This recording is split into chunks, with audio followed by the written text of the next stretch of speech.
अमावस्या व्रत कथा। सोमवती अमावस्या व्रत कथा के अनुसार एक गरीब ब्राह्मण परिवार था। उस परिवार में पति पत्नी एवं उसकी एक पुत्री भी थी।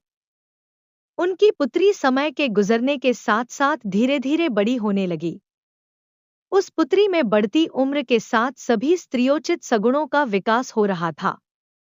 वह कन्या सुंदर, संस्कारवान एवं गुणवान थी, परंतु गरीब होने के कारण उसका विवाह नहीं हो पा रहा था। एक दिन उस ब्राह्मण के घर एक साधु महाराज पधारे। साधु उस कन्या के सेवाभाव से अत्यधिक प्रसन्न हुए। कन्या को लंबी आयु का आशीर्वाद देते हुए साधु ने कहा कि इस कन्या के हाथ में विवाह योग्य रेखा नहीं है। तब ब्राह्मण दंपति ने साधु से इसका उपाय पूछा। कन्या ऐसा क्या करे कि उसके हाथ में विवाह योग बन जाए? साधु महाराज ने कुछ देर विचार करने के पश्चात अपनी अंतर्दृष्टि में ध्यान करके बताया कि कुछ ही दूरी पर एक गांव में सोना नाम की एक धोबिन महिला अपने बेटे और बहू के साथ रहती है, जो बहुत ही आचार विचार एवं संस्कार संपन्न तथा पतिपरायण है। यदि यह सुकन्या उस धोबिन की सेवा करे और वह महिला इसकी शादी में अपने मांग का सिंदूर लगा दे तथा उसके बाद इस कन्या का विवाह हो जाए, तो इस कन्या का वैधव्य योग मिट सकता है। साधु ने यह भी बताया कि वह महिला कहीं बाहर आती जाती नहीं है।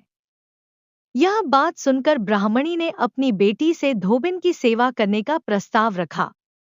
अगले दिन से ही कन्या प्रातः काल ही उठकर सोना धोबिन के घर जाकर साफ सफाई एवं अन्य सारे कार्य करके अपने घर वापस आने लगी। एक दिन सोना धोबिन अपनी बहू से पूछती है कि तुम तो सुबह ही उठकर सारे काम कर लेती हो और पता भी नहीं चलता। बहू ने कहा, माँ जी, मैंने तो सोचा कि आप ही सुबह उठकर सारे काम खुद ही खत्म कर लेती हैं। मैं तो देर से उठती हूँ। यह सब जानकर दोनों सास बहू घर की निगरानी करने लगी कि कौन है जो सुबह ही घर का सारा काम करके चला जाता है। कई दिनों के बाद धोबिन ने देखा कि एक कन्या मुंह ढके अंधेरे में घर में आती है और सारे काम करने के बाद चली जाती है। जब वह जाने लगी तो सोना धोबिन उसके पैरों पर गिर पड़ी। पूछने लगी कि आप कौन हैं और इस तरह छुपकर मेरे घर की चाकरी क्यों करती हैं? तब कन्या ने साधु द्वारा कही गई सारी बात बताई। सोना धोबिन पति परायण थी, आता उसमें तेज था। वह तैयार हो गई। सोना धोबिन के पति थोड़ा अस्वस्थ थे। उसने अपनी बहू से अपने लौट आने तक घर पर ही रहने को कहा। सोना धोबिन ने जैसे ही अपने मांग का सिंदूर उस कन्या की मांग में लगाया, सोना धोबिन का पति मर गया। उसे इस बात का पता चल गया।